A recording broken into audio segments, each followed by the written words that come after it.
ভিতরে দৌড়ে গিয়ে একজন ডাক্তারকে টেনে আনলাম আমি। এসে কিন্তু না দেখেও বললো তিনি তো অনেক আগে মারা গেছেন।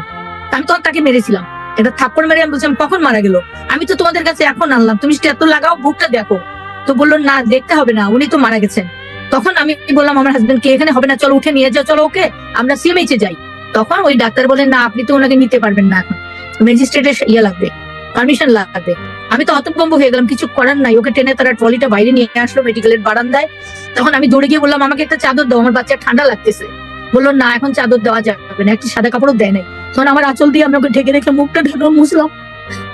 আমি অনেক চেষ্টা করেছি বুকের উপর ঢেকে ঢেকে রাখতে। 2-2.5 ঘন্টা আমার হাজবেন্ড চলে গেল ম্যাজিস্ট্রেটের কাছে, সাহান দৌড়াই নাকি চলে গেছে ভাবির কাছে বাসায়। তখন ওই যে স্বামীরা দৌড়াই পালাই গেল ওই স্বামীর ইয়ের কাছে। যদি ওই দিন ওই সময়ে সারান দরজাটা না লাগাইতো তাহলে বোধহয় আরো অনেক আলামত নষ্ট হয়ে যেত, ঘর থেকে এগুলো বার হয়ে যেত। এই তো এটা মনে হয়। তারপরে জানলাম মেডিকেলে গিয়ে জানলাম ইমন মারা গেছে। আমি কোনোদিন কাঁদতে পারি নাই আমার ছেলে মারা গেল। আমি বাড়িকে রক্ষা করবো নাকি ইমন মরে গেছে, মারা গেছে না খুন হয়েছে, কি হয়েছে আমি জানতে পারবো?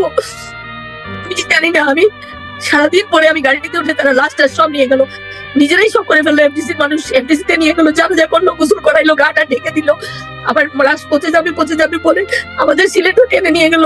একটা বাবা লাশের বক্সের পাশে বসে সারা রাস্তা একটা কাঠের উপর বসে গাড়ির বাইরের দিকে মুখ রেখে গেছে সিলেটে, পিছনের গাড়িতে আমি।